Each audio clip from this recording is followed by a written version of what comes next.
Yeah, you said it. We're back. Fast. Chasing the Cool Podcast, episode 12. 12, dude.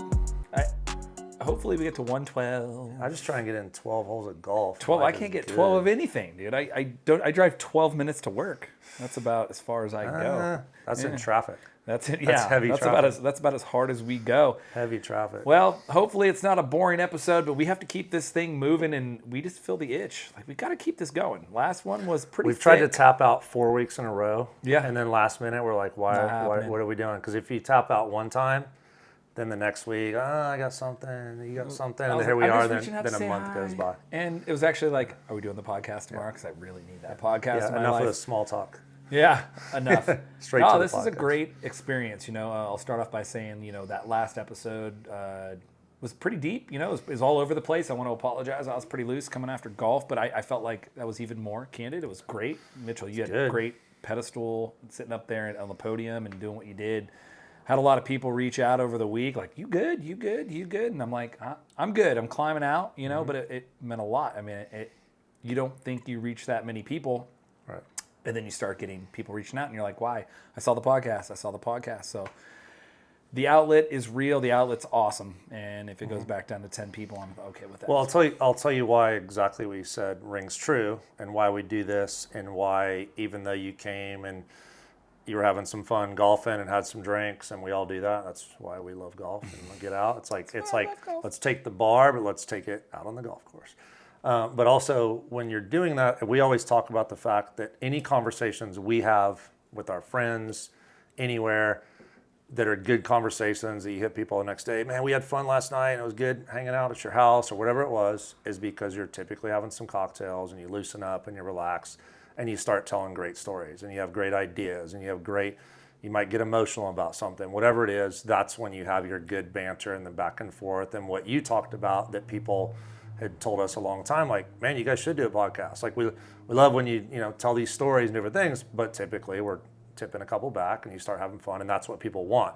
I think if we just rolled up somewhere and we were dead, just like, oh, here we go, come in, people just want to, like, we're just going to listen to Mitchell and Ryan talk. Might not be that exciting, to be honest. So sometimes it is nice to have a little something and loosen up, relax, and we work hard and we do our thing. So when you get back, that's what gets you to kind of like sometimes release a little bit. And maybe we all have that little bit of saying a little more than we should say sometimes, depending on what we have to drink. So we gotta find out. I'll say it again. I don't care. We'll start off with saying it. That one I felt confident about when you came and told me that. I really meant that. That was passionate. You could tell. Like, I was passionate. That is in honest. That moment. And again, I will say, and we talked about it, and should we always speak that way? And is this the show where we want to sit there and drop F-bombs every second? No. But for me too, and I said we will dive into things like this and we get into other episodes, there are certain things that will piss me off and get it to that. And I apologize sometimes if we get a little heated, but also that's the whole point of a podcast. We're not on a national television show.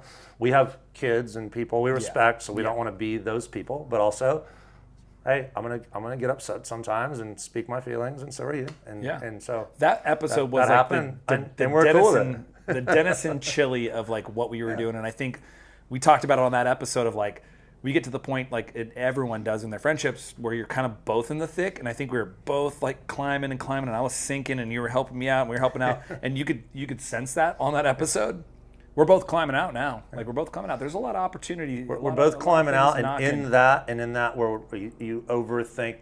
Should we cut that out when we're talking about the uniforms and drop some F-bombs, and that's probably the right thing to do because at the same time, no, you know what? Because I overthought the fact of that, and man, you know what? I shouldn't post that. I should take that off. And in that episode, we talked about shut the lizard up and don't let the lizard over tell you things about how people are going to react to you saying something like that. Again, I don't feel like, or you trying to offend anyone. If anything, that was the opposite.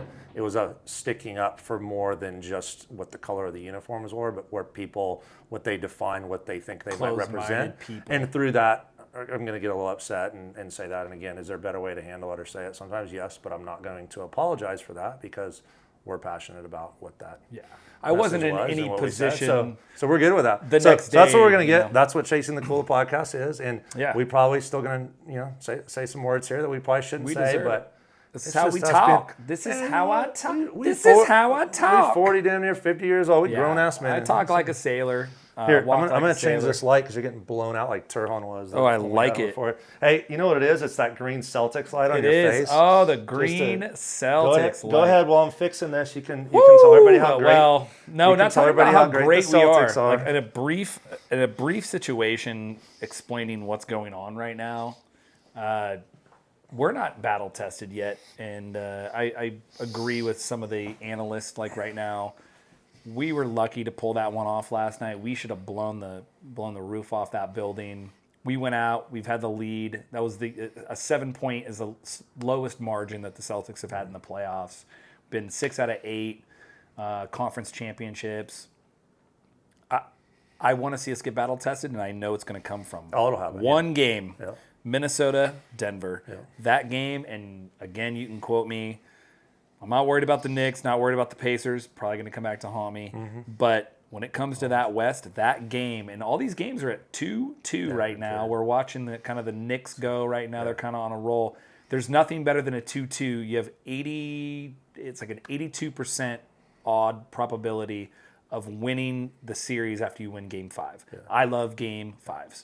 Game 5s, 2-2. The best games to watch, not Game 1, not Game 7, Game 5, because that really is what makes that teeter-totter go, what direction it's going to go. And we have a bunch of Game 5s, 2-2, sitting back, watching the landscape. So Celtics, I feel confident we'll make it to another NBA championship, but getting through Minnesota or getting through, especially after all the stuff you talked about, A&E, I don't need that to come back and bite me. What's crazy? We're like right now, currently, before we started, the Knicks are playing right now. Like I said, I've been watching Knicks games not because I'm a Knicks fan. It's quite the opposite, where I just like, oh my god, I'm like, I compared it, which we'll talk about in a second, to the Dodgers in a sense. For me. And the fact that the fan base is just like, oh my god, like I'm just Spike Lee's their and ringleader. they are just there, and they're just so at any moment I just watched right before we came in here, they were getting crushed for a minute. They got chippy, they got in each other's face, and immediately it was like a 9-point swing, and immediately faster than you could score 9 points, 9-point swing. The fans every time they just touch the ball, turn up, just and so when I'm not watching it, and it's in the background, and you just hear this, rah, rah, rah, and it's like I gotta turn the volume off. This is annoying as shit. But if you are a Knicks guy and you are playing, that is the shit you want as a sports fan. Like, oh my, I'm like, so you got to watch it because of that, because it is just like Madison high Square Garden. adrenaline. I mean, Madison Square Garden's legit. I got to MSG go is there crazy. a couple years ago with Tracy. We got to see Kevin Hart, Chris Rock. Like it was Dave Chappelle came out as a surprise guest to open for him in Madison Square Garden. So again, just the history of Madison Square Garden itself, the way that it's built, just this Coliseum, like insane. That so crazy, but like for that's the only thing that keeps me, like watching, but like, God damn it, but watching. I root for the Knicks. I hate it. I don't like New York. I don't like anything about New York. I'm a Red Sox fan. We don't want anybody in our I root side for the coming in Knicks there. for some odd reason. I like to root for the Detroit Lions. I like to root for the Cleveland Browns. I like to root for the Padres. Yes. I like to root for these teams because I want to see them win. And I guess when they start to win, I'm like, I shouldn't have rooted for you, right? And hey, we're gonna not this. We're starting out heavily with sports a little bit, but there's a reason for do this because also Bumper poll. the Knicks leading into the Dodgers and my comparison there. We just spent the weekend, myself, my wife. It was our 11th year anniversary, and so it's the day before Mother's Day every year. So it's always a challenge. So like, what can we do? Because we got to get back home or be at home for the kids and stuff. So we decided to do a little staycation down in San Diego. Nothing wrong with that. Most beautiful city in the world. Yeah. We're finally getting that good weather we've been talking about. So it was awesome to get down there. We stayed down for the Friday night game against the Dodgers, which this rivalry is insane. We got this walk-off. It was chippy. It was chippy in the hotel. It was chippy around the city. You're just like, oh my God. But like, it's that different rivalry. So the thing that I've noticed and I've heard people talk about is the Dodgers fans, which they have to start getting over this and move on. The fact that the Padres are so irrelevant that it's not a rivalry to them. The Giants is a rivalry. You guys are no respect for us, little brother. It's nothing. But as we start to win, as we've knocked them out of the playoffs 2 years ago, as things starts to happen, and this year we've won, first game in Korea, first game at Dodger Stadium, first game at Padres Stadium. We win the Mexico series. last year. So multiple things that you start to do that there's a level of respect. I get that the Dodgers are never going to handily give that over to you. I understand that. But there's a certain point where the narrative changes a little bit to start to go, hey, it's a rivalry. Like, we can have fun with it at least. Like, I'm cool with you if we're going to have a rivalry and we're going to have banter, but don't tell me it's not a fucking rivalry. Yeah. Okay? Don't dismiss that and play that card, because that's getting to the part that's BS. I'm not buying that anymore. So we saw a lot of that this weekend. Day 2, after the walk-off night 1, they actually walked in with a parade, which you don't do in San Diego with a team that you could care less about, that means nothing to you, that you don't care. So that whole narrative all of a sudden also, they cared. Yeah, because they came cared over the parade. They cared a little too much. They cared a little bit. They did win that game. I had a pretty good feeling we would. We didn't set up ourselves for pitching to even start that game to do. We did better than I thought. But Bookmark 'em. but again, the only hit of that series was that hit to get 4 runs in one hit for like the whole weekend. So that kind of defined their whole weekend. So I felt good about, even though we got a 5-0 in that game, still that was off a hit that defined that game. One hit. Could have easily been a 1-0. So either way, my point was the Dodgers are a badass team. They're way ahead of us. They're going to win the division. We're just trying to get second. But let's just be honest that it's a freaking rivalry. And it's one of the biggest ones that the MLB network and everybody across the nation has started to define as this is one. And East Coast guys are like, we're turning on Padres Dodgers. Some shit's going down, because it's. So the difference is, I think there's a respect between the Dodgers and the Giants in their rivalry that's been around for a long time. Because the Giants got a bunch of World Series There was rings. no respect between the Padres and the Dodgers, and they just want to kill each other. Well, there's a ton. There's and that's more. That's the fans more than the players. There's more. Want to kill each Totally. other. There's more. It's the fans. Yes. It's not the players. There's more Dodger fans in San Yes. Diego, Yeah. way more than there are in San Francisco. Yep. We know that. Yeah. Dodger fans, Raider fans, LA fans, because it's a hub and everyone moved down and. Yeah. So it's dirty. It's mean. It's a rivalry. I'm saying it is. If you think it's not, you're wrong. But yeah, it was a fun weekend. Long story short, Mother's Day, follow that. Awesome. Got to watch them shut them out on Mother's Day, so that was a good little Mother's Day gift. The wife, she's a big she's not a huge sports fan. She's a huge Padres fan, so that was a good little present for her and both of us. But yeah, it was cool. So we skipped over this. We always do our little our little pregame drink and what we're having here. So you tell us, because we're kind of mixing it up today. I think we might be doing a little taste test. We're doing some canned cocktail stuff, and there's a bigger story behind this, and you'll find out later, hopefully. But eventually, the process of going through canned cocktails versus real cocktails versus canned beer is, can I get something that's relevant, something that I've never had? I'm a seltzer guy. I'm a silver tequila guy.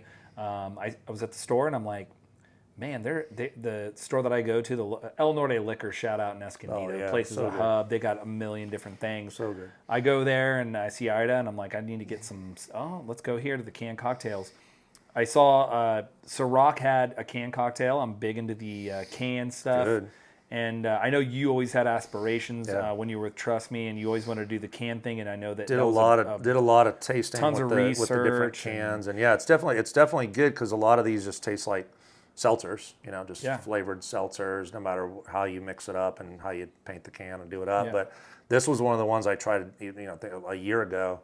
It was one of my favorites as far as having a little bit of flavor to it. I'd never have this. Yeah, the canning, the branding, these the flavor. cans are like, it feels like it's a $15 can. These it's are legit. Like, well, it's a $15 4-pack, so I mean, they do get you for it. Ciroc, though, like, good. Obviously we've had Cutwaters, and we've had the High Noons, and we're going to get into a little bit later. White Claw's live in Cutwater world, so if you don't want Cutwater, you're getting Cutwater. It's literally Gwen's a good friend of Shaggy the Brewer, and I've met her. She makes all the flavor formulations for Cutwater. Yeah. They are top of the class. There's people that are going to be gunning for you.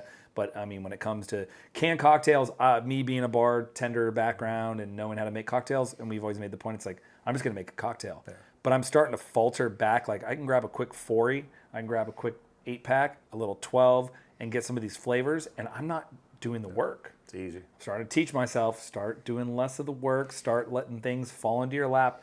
Long story short, I mean, they had a few flavor profiles. The Sunset Citrus, Fire, 7%. Easy for these moments, and I think we're going to see some fun stuff coming down the road. I think in this industry, a lot of cool things, grab and go, quick, easy grabs, Totally. fun stuff. So yeah, so I've typically we've done. I like to go through. I always have things like we talked about, little motivational things that I kind of save and look back at later. I came across a couple over the weekend that I saved and didn't know if we'd be doing the show today. So I was like, hey, let's talk about a couple of them because they hit with me based on the previous shows that we've talked about, kind of where I'm at in life and things I went through, what I'm trying to do moving forward. And there was a couple different things that both of them happened to come from Rick Rubin, who I'm a huge fan of. How can you not be? Both of us, what we love, the Incredible producer, hip hop, and Yep. everything from Linkin Park to Beastie Boys, you name it, Jay-Z, on and on and on. So dude's amazing, and he's so deep and just inspirational and just spiritual and just like the guys. He's held it together, right? He's had such a good career. Yeah, Didn't slap women. Didn't do anything crazy that we know. I mean, he's just been like so. He's just in his own little world. And just everybody wants to work with him. And some of the things are just like, whoa, like I can't even follow where he just went with that. But then there's just some stuff he talked about, which I've heard before, but sometimes depending on who it comes from, you kind of like it can maybe connect with it, But one of the things he talked about is maybe your purpose in life isn't related to your job. And that hit just is a bigger meaning than that. I think I've been defined, as a whole for things I've done as a job, which I'm okay with because it's creativity with multiple brands over time. I don't think I'm defined by one job per se, but I had a long span with the Trust Me Vodka job specifically that I felt like over time that, kind of started to define me a little bit more than anything else ever has. Also okay with it for a certain period of time because it was the passion of what I supported and wanted to do and was out talking about. So it was like it was a piece of me that I was speaking about and representing.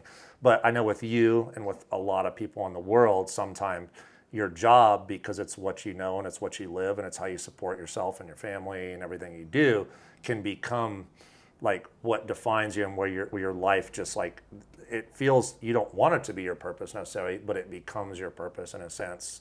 And it's hard to like, if you have an opportunity to get out of that, it's hard to do. It's hard to do if you've done it a bunch of times, and especially for a lot of people in the world that don't have the opportunities to maybe, go somewhere else or upgrade or just do something different. You fall into patterns of what you do and it becomes that, and you feel like you've talked about it in the last episode, where you lose that time with family and you lose the ability to do things the time that you can never get back.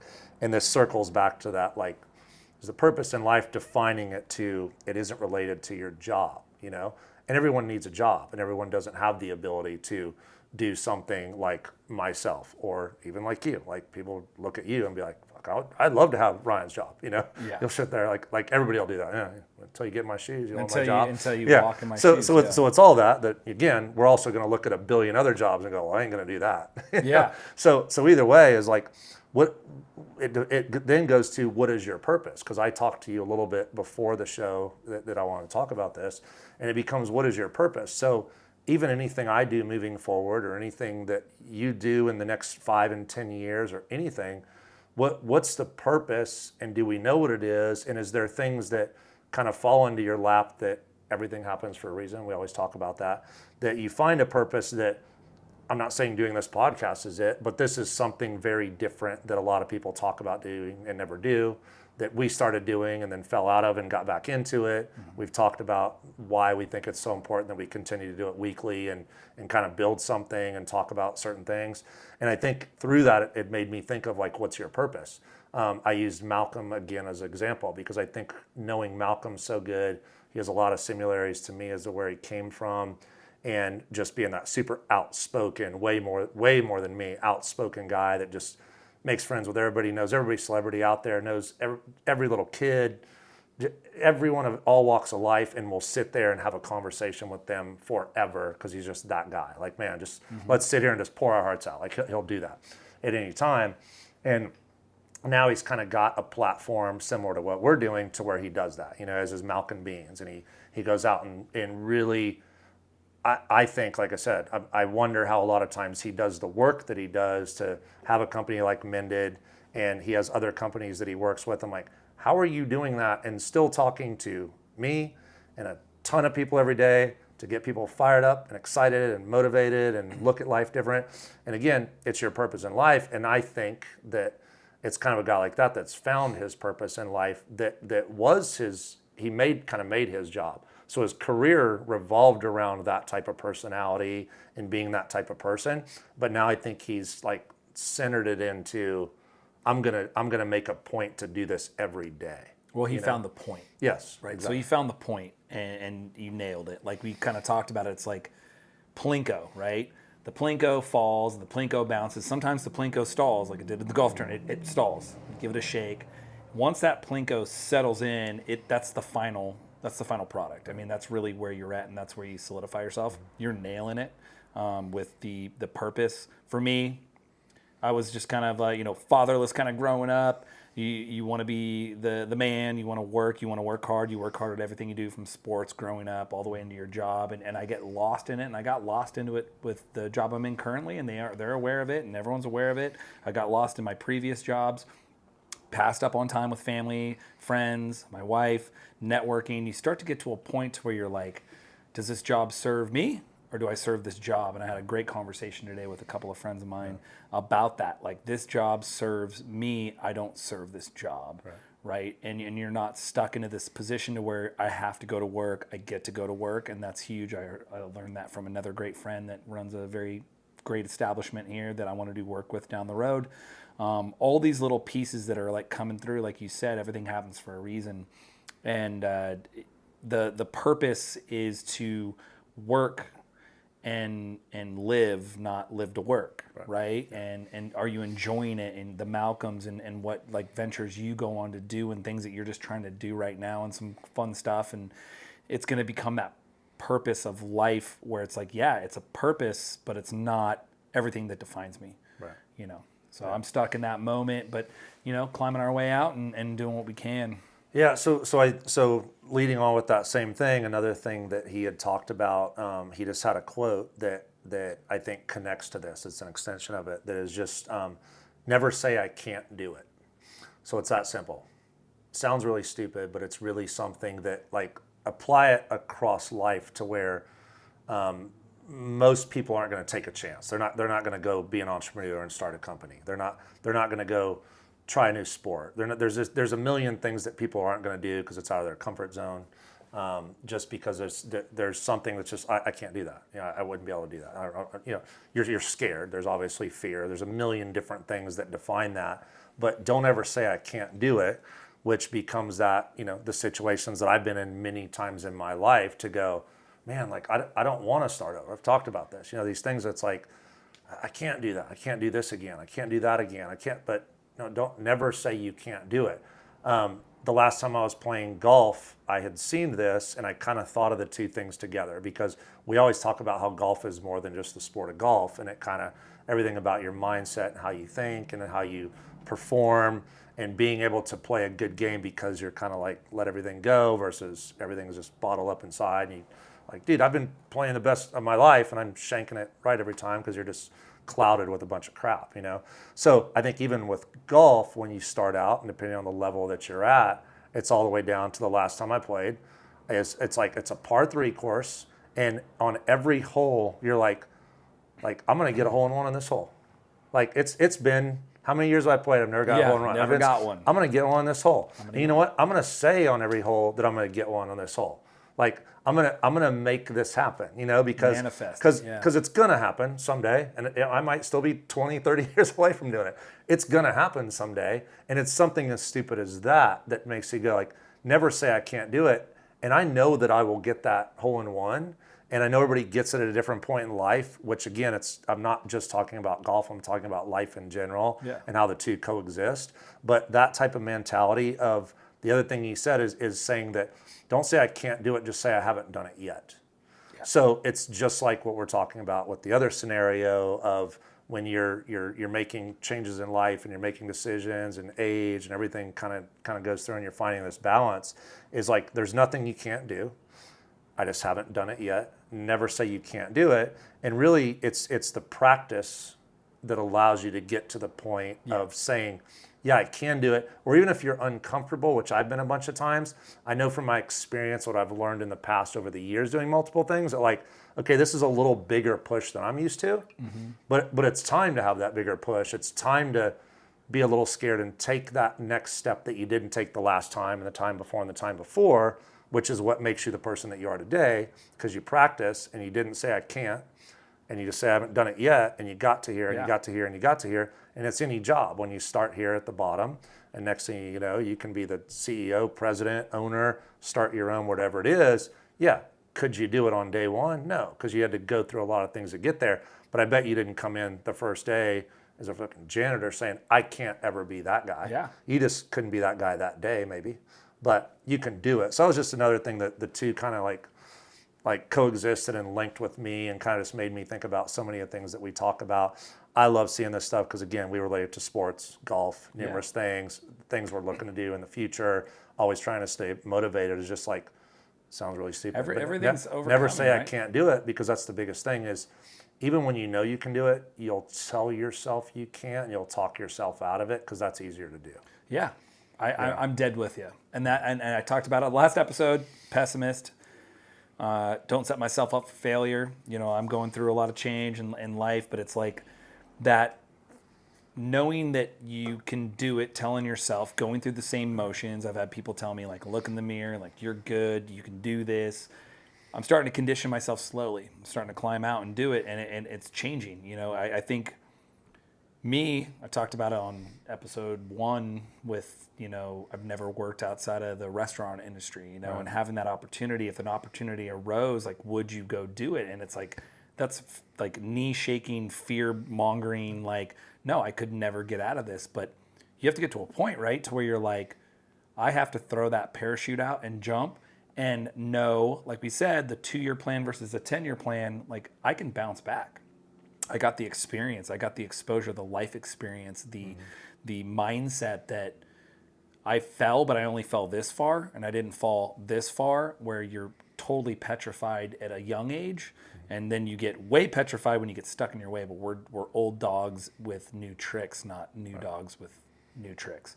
And teaching yourself and conditioning yourself is way more easier said than done, and everything I talk about on these episodes is way more easier said than done, and reaching out and lifelines and talking to yourself and creating and manifesting is way easier said than done, and I'm learning that, and that's what this outlet does for me. I'm learning it, and I'm finally starting to go, I gotta jump.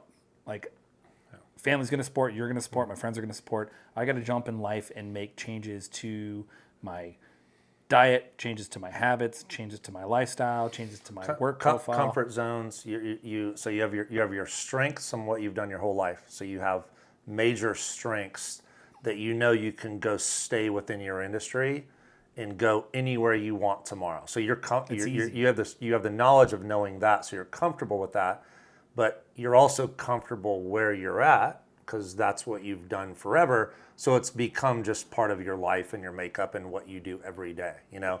And when I say Groundhog Day, that's not always a bad thing. It's just what, as an athlete or anything, it's what you do every day, you know? And that's, you know, again, to the point of what I talked about, like, is that what your purpose is in life? No. And it's not what you want it to be. So that's the part where a lot of people don't think of that. Okay, so do I need to find my purpose in life today? And am I saying my job's it? No. But at what point are there things that balance you to find happiness, being able to incorporate that maybe into work and job? Because just like anything, we've talked about this before when I was doing Trust Me Vodka, when I was with Ethica, numerous things, to where I love golf, I love sports. So one, I find something that connects to those things. And if something like Trust Me Vodka, an example, well, okay, I connected it to golf. Yeah, okay, there was no connection there. There's vodka and golf and bars and drinking and country clubs. Like, so I'm going to connect it to that, and build the business there, and have a golf following. In the meantime, get to be passionate and That becomes your participate in purpose golf. within that Yeah. job. So exactly. So you get to Right. network, and so it all branches off into so many different things beyond that. We're really deep into kind of just what it internally means for us and what it does with our life and what that means. But it's all connects back to happiness and going. Well, life is short and it feels long as shit when you're a shitty job. Yeah. But life is short and quick, so you're always wanting to find ways to eventually, like, as you make your decisions and weave through, like, what's the, as you said, the happiest, to be able to just wake up and do what you love to do. And that's going to, again, the goal. until you've retired and done something and gone and made millions of dollars, you can decide, I don't want to work anymore and just travel the world and vacation and golf and do whatever you want every day. Then you have to 0.1%. find those things that allow you to still live that way and feel content and happy with balance of job, family, happiness, doing things you like, having hobbies, all those things. And it's hard, but it can be done, which is the point of never say I can't do it, because that right there alone, what I just said, the majority of the world, and I think the majority of maybe just our friends, I'm the king are going to of, say, I can't do it. I could never do that. I could never do that. I'm That the sounds king great. Of that. I know people that do it. I can't do that. I'm the king And of I'm it. too late in life to be able to do that now, because I would have had to make these types of decisions way back here Yep. to lead to that. I don't say it, I believe it. And that's the problem. And guess what? I believe it. So Like, let me ask you that. I can do that really well, and I'm like this guy. Like, I could do these few things really well. So we're not promoting any particular product here. We were just Yeah. promoting that we were sampling numerous things. Sampling numerous. Hey, shout out White Claw. White Claw, there's no laws. I'm gonna be honest. Every I time would say never in my life. I come back to White Claws, I will never say that I can never do a White Claw. And This is the pineapple vodka it's soda better. and It's real better juice. than a White Claw because it has like the juice front to it. Because everything's better than a White Claw. But I drink a shit ton of them. I drink a shit ton of It's better than our other White Claw. Yeah. I'm the king of I can't do that. I'm the king of I can do that, and I'm really, really comfortable. So what you're speaking so let about me right ask now, you a I'm like question on the that. epitome of everything you're talking about because I get into my comfort house, and I'm the king of saying, I am so happy to be so doing the same thing every day over and over. My industry is not the same thing over and over. There's a lot of things that are the same thing over and over, and then there's a lot of things that it's every single day. It's different people, different guests, different party, different time, different menu, different things, different layout, different weather, different. And so like the intangibles are what rattle me. I am way more than you comfortable being like, I would do Groundhog Day and just be comfortable because I know what to expect and I'm not scared of it. And just pick up the clock in Right? the morning and go. But what fuels me, Just go. and I'm learning right now, and this is the best part, and what I'm learning deep diving finally in my 40s, what fuels me is that different part. That's what keeps me going. That's what keeps me driving, whether or not I love The it or thought I of it. hate it. Yeah. It's at the end of the day, I conquered it and I did it and I stepped out. So I have to like look at myself, come out of body and go, that's actually where you thrive, even though you want to admit to yourself that you're so comfortable and you're comfortable. You're actually thriving better and doing better like you always have your whole entire life, not being comfortable and having that wall in the pool to grab if you need it. I mean, No, so let me ask you a question. So Yeah. while we're on that, so when you say I'm that person that says I can't do that, I'm the king of that. You know, the scenarios of that, and I'm the person that says I can do that and I want to do that, and it's really hard, especially with currently where I'm at and just went through, to know that I can do it. But like, holy shit, these things don't happen overnight. And so what I did was spend the last 10 years of my life trying to build that I can do it, and I know I'm gonna do it, to find out that it didn't work out that way, okay? So not letting that be the end, I lost, it's game over, but going, okay, I can do it, this just sucks because I gotta start from square one in a sense. But again, knowledge, lessons, things from way before, trust me, Vodka, everything that's like, cool, again, we talked about this. I can fast track a bunch of things and hopefully have opportunities that allow me to kind of leapfrog a bunch of things and hopefully get to here quicker. But I know I can do it, so I'm gonna continue to do that. I'm blessed to have multiple opportunities to go, what's that next going to be that I'm going to take all this knowledge of all this time, good and bad, and compact that into something that I know I'm going to succeed. I'm confident in that. So do you not feel that where you're at, knowing me, knowing the things I do, have done, and can do, that if I was like, hey, you're coming with me and you're doing this, or I'm going to help show you like this is what you should be doing, that you couldn't do the same thing if you just went, you know what? F comfort zone. I'm going to open the door and I'm going to step over here today instead of stepping over there. And I can go start doing these things to get to that because I do have the knowledge, strength, ability, all that. It's more just like, yeah, I'm just kind of leaning into the comfort zone and don't want to go into as much as that could be more comfortable. It's uncomfortable to get there and just like to do that and get there, but you know you can do it. So it's the biggest thing. It's the lizard just telling you can't do it when you very well of all people, I'm talking to you specifically when you talk about this, that you're a perfect example of someone that knows they can do it, but still allows like the lizard and the ease of things to just be like Groundhog Day. Okay, cool. Like fuck this clock. I'm going to smash it in the ground, but I'm going to get up and It's going to be the same. do it again. Yeah, I don't know that I want to do it all the time. I'm very lazy.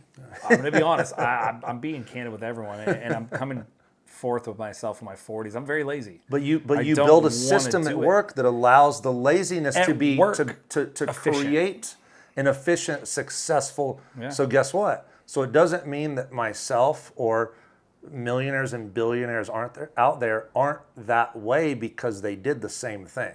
They just focused it differently and took a different path to also go, again, there's the difference. The difference is someone like you going, I'm okay with working every day and something I'm 70-hour weeks, maybe 60-hour not weeks, happy with, and I'm not. You find out that you're not happy with, and this is the majority of people.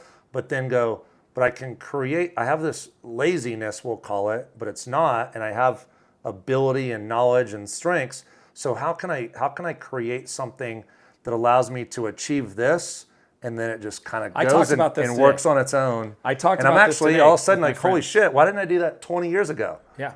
I talked about this today with my friends that I was sitting down with. I'm the guy that carries 10 grocery bags in at once with my fingers and knuckles going Yes. white because I want the fastest way. We I just want the it challenge. done. We're athletes. I want it we done. It's I know I sport. can get it done. I want to get to the owning your own time as fast as possible, but also doing the job. And when I say I'm lazy, people will laugh. And I'm getting confident now knowing that people will be like, bro, you work 60, 70-hour weeks, 5 years, 10 years, all the time, up early, there late, come in early, stay late, do everything for everyone.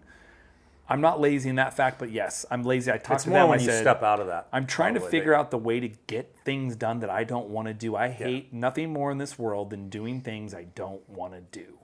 There's nothing worse in the world ever than doing something you don't want to do. People go, this is a funny thing. My younger employees like, oh, DUI, this and that. I'm like, you know what's the worst part about a DUI is you have to go to classes, you have to go do road work, you have to do a bunch of things and show up every week and do things you don't want to do. I hate doing things I don't want to do more than anything in the whole world. Yeah. If I don't want to do it, I don't want to do it. I'm very stubborn. You know it. My wife knows it. I don't want to do it. Like, I don't want to do that. I don't want to go golf when it's pouring rain. I don't want to do it. And I feel bad, and then I think of the intangibles. But long story short, that becomes I'm not lazy. I want to get done when I have to get done.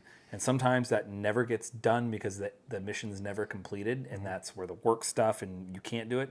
But at the end of the day, I'm like, if I don't go out of my comfort zone, I'll never have to do something I don't want to do that might come down that Plinko line. Then now I'm like, okay, I opened up Pandora's box, and now I have to do a bunch of shit that I don't want to do. So I take it easy on myself as a scapegoat and make it really soft on myself and go, okay, now I don't have to open up that door because I can do all the stuff I know how to do really well, really efficiently, and still learn systems and do it. Mm-hmm. I saw this 3 years ago. I should have done this 3 years ago. It happens at the restaurant all the time. Long story short, it's like, I don't want to have to open up a door and go, I'm exposed, I'm vulnerable, I'm exposed, I don't know how to do this, I'm going to fail, you'll never do this right, and it's going to take you a lot more work to do something you don't want to do. Congratulations. You just I think the definition of lazy that you're talking about that I can understand is the difference of the ability to do what you do at work, almost in a sense lazy, but that's actually a strength, and that's why you would get hired somewhere over and over and over again, because your ability to create systems and create processes that will allow a business to succeed and thrive. So that's a strength based on laziness, right? Okay, but then when you leave that job I think from what I know about you, that laziness in a sense kind of takes over from there for the point of what we've talked about before. So we talk about the same things show after show in different ways, I think. The laziness takes over in the fact that you are not necessarily, this is my purpose, this job. So I'm so locked up in that and put this effort into that now I'm here, I want to just like I don't want to deal with house shit. I don't want to deal with any type of shit. I want to simplify. I don't want to make a drink. I want to buy it in a can. Yeah. Like Touche. literally every little Yeah. analogy you can think of to just be like, because you're not excited and motivated necessarily about what you're 100%. doing and what the purpose is, where I think I can say the opposite. We all go through 100%. things to where I'm constantly driven to wake up at 4 and 5 a.m. because I want to try and hit a 3:30 You want to change the game. tea time. I want to do this. I want to do game that. to stay the like, same. I'm excited where I'm not sleeping at night and I'm like, shit. But I want to get up and get going on it because I'm like, dude, it's already like, I thought I was going to get this knocked out on Monday, but I already had this and now it's Wednesday and I'm behind and I get like, there's so many things I want to do and that's already going to have to be next. Like, I'm just over because I'm excited about opportunities and creating and things I'm doing and kind of what I've created. Challenging, again, very challenging because entrepreneurship and what that does to you financially and mentally and everything that we've talked about before. But when you create those scenarios and when you can get to a point that you keep practicing for that hole-in-one, again, things you enjoy to do. Like, I'll go practice for that hole-in, like, just make that my job. I'll go practice for a hole-in-one every damn day, all day, damn day long. Again, the same people, they're probably going to complain about their jobs sometimes. They do. Like, oh my God, I have to go golf again, you know? So everybody's got their levels of where they're You at. talked about people's problems, right? Like, real quick, it's like the problems are bigger there, but they'll think your problems are bigger than theirs, and the problems are smaller than theirs. And lastly, that hole-in-one is going to happen when you least expect Oh yeah, it. dude. When you're When not even trying. Yeah. When you're alone, when you go out That's for a a quick metaphor for life. for a quick 5 holes. You're by going to hit it, and yourself you're 'cause- like, oh, we're going to my throw homie it. my homie didn't show up. I'll just play No 5 on video, myself. Thank you. nothing. I Just, swear. I swear it happened. I won't even tell anybody. 'Cause Yeah. It'll be the worst moment of my Yeah. life. But I think when you're saying laziness, it's not a I'm lazy. It's again everything we kind of talked about all really connects together and tells the same message of the laziness comes from you're not lazy, which is why people that see you at work and know from your work and see what you do go, you're ridiculous to even say that. But you're looking like I'm thinking of everything beyond that makes me like I put everything into this and now I'm just like, just it was just Mother's Day, just like a mom does when they're just like everything. Today I just don't want to do anything. Today, please. Like, Please. and mom can never do that, but that's the same type of thing where it's like, I just did all this stuff. Can I just not have to do that now? Can everybody just stop fighting? That day never Can I comes just a lot not of have the to time, make right? breakfast today? Yeah. Can I not clean the dishes today? You know, it's just and that's all you want. And that's kind of the same thing I think of what I understand the meaning of when you're saying lazy. And then for me and how I connect it to the two of us and how people are, is the people that are excited to get up and do what they're doing because there's a purpose to what they're doing. They're excited about it. They're part of something. And it's more than just tapping in and logging into a job, you know? Yep. And I think those things, they have multiple definitions to athletes, to everything to like you said, when you can wake up and do what you love, judge that, and you're not having to worry about money and do things because which we're not, you know, a lot of people aren't fortunate enough to do that. But if you can build that type of path and take those chances and those risks to get there, those are the people that end up like, damn, there's outside of trust fund kids, we know a lot of people that have success stories that will go back, tumble back down the hill. That's go back. life's purpose, oh shit, right? To like, strive. oh shit, okay. Everyone's we're Well, built to hey, strive. I'm excited because our boy Larry that we always talk about, we talk about a lot of the same people a lot of times on purpose. Larry has just recently, like many people, been supportive and like, dude, I got to catch up. It's on the podcast. Like, what's up? I'm ready to come on. He's got a gnarly story. He's one of those guys we talked about. Works his ass off. Yep.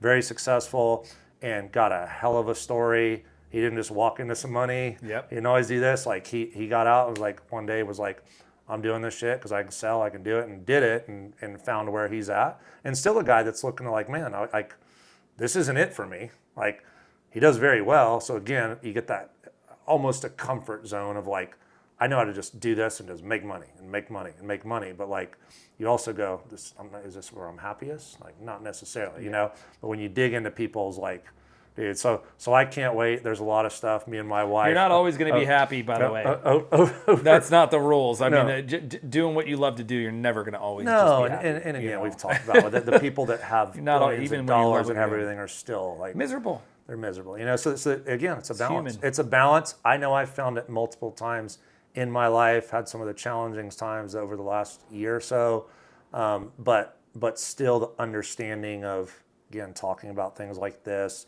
reading these little things that I like to talk about because I think it connects.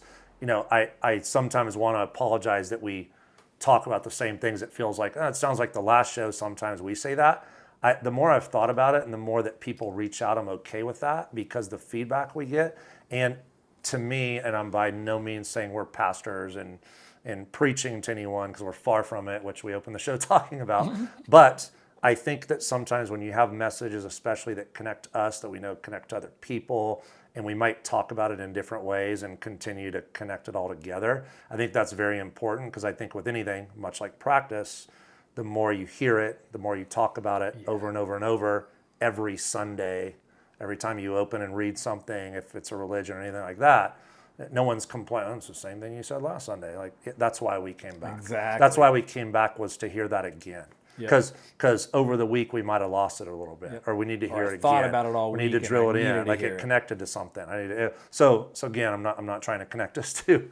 We're by far the people Not that should be connected preaching to to you. Yeah. But yeah, so I feel like that's a thing of why I think some of the things that we talk about that are very similar every week are for the good and for a purpose. And I think that what kind of defines what we're talking about and has gotten us movement where people are starting to reach out and like, man, I love what I'm hearing, keep doing it. This made me think of this. So I love that stuff. And that's why we said, man, like I love every time we're out and people message or say things that like that connected. Cause to me, that makes me like, hey, I'm going to expand on that and try and drop that into another one because people are saying something about it, you know? Yeah, I had a guy tell me I believe in pretty much everything you guys are saying and what you guys are about. And it was like a random, like a guy I know who's kind of related into someone that works for me, but it was like, it kind of was, I was like, I turned back and I walked away and I'm like, it stuck with me. Yeah. It's like, it's weird, you know, it's weird when you're like, cool, like I appreciate it. Like I believe then apparently in everything that you have to say. And if you had something to say, you know. No, it's cool. So we're trying to, with these shows, sometimes it's funny because the ones that we talk come the about ones are that we don't the have, ones like, a that get heavy away and we're like, dude, it's been an hour and a half. Sean like, sure, it's going to take an hour. We don't even know what to talk about, but we're short. We're only at 50 good? minutes. Let's we're only go. at 50 We got minutes. time. I have one thing that I love. It's this story. I had to write a little bit of it down because it's.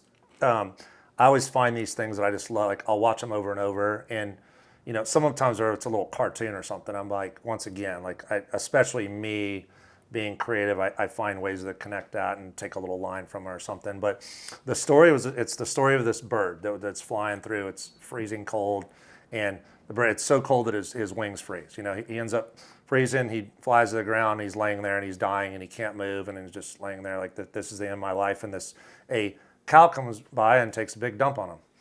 And so then he's laying there like, right, like I'm dying. I can't move. This is my last minute. And this cow just took a crap on me. Like all of a sudden, as he's laying there covered in cow poop, he starts to get the warmth to where it's like, okay, getting the feeling back and he's coming back to life. And it's like, wait a minute. Like I was just like thinking nothing could be worse than this is my last moment before I die.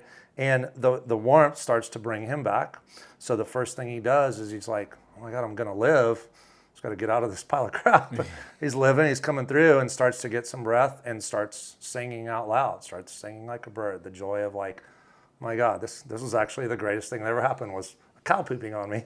And as that happens and he's singing, all of a sudden this cat comes by and digs in and looks for the bird that's singing and pulls him out and eats him alive. And that's it. And you're like listening to this story like, okay, I thought this was a motivational something. So it's going to be a good ending. How is this going to end? Yeah. But there's a moral to the story, and that's the part that I'm going to read, that it says, 1, not everyone that shits on you is your enemy. 2, not everyone that gets you out of shit is your friend. And 3, when you're in deep shit, keep your mouth shut. Wow. And there's just a lot. That's a There's a lot. lot going on there, but like when you really look at the moral, the story's a little aggressive, a little crazy, but it kind of walks you through the like we kind of talked about. You have these like things in life where you're like, oh my God, and like shit, and then all of a sudden that bad shit made these other things happen, and I'm thankful for that, and I'm singing for joy that bad shit happened to lead me to this, you know? Yep. And all these different things, and then you start to think about, you know, I like to say I've been in deep shit, and I've talked, and that became part of this, but I also I try to be as respectful as I can when I talk about things and not completely just sit there and say the things that I could or we could say. Or you feel.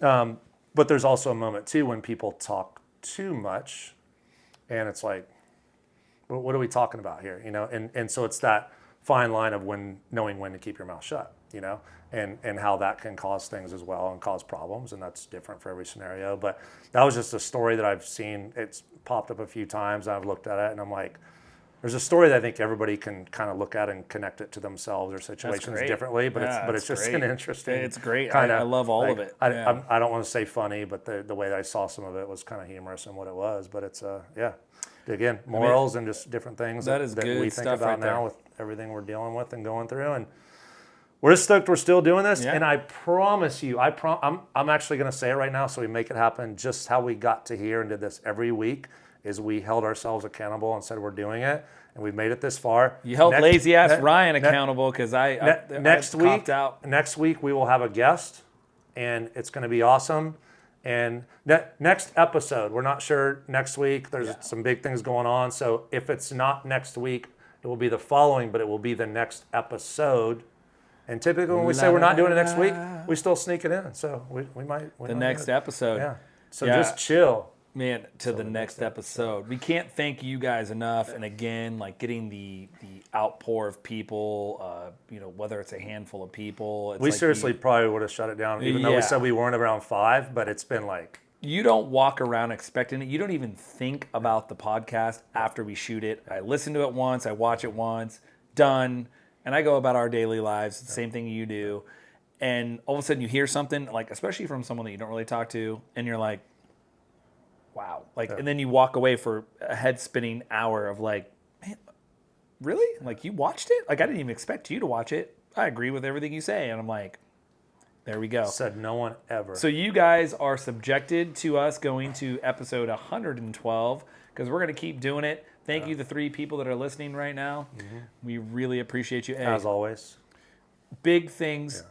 Yeah. Big things on the horizon. A lot of fun. A lot of exciting moments. We're staying positive, and we're doing this so you know we're staying positive. For the whole summer. We're trying to fake it till you make it. For the whole summer. Cheers. Right. Like, follow, subscribe, tell your friends, tell your wives. Go Celtics, go Padres. They're playing the Rockies right now. They can beat the Dodgers, but they can't beat the damn Rockies. Let's go. Love you guys. Love you. Thank you.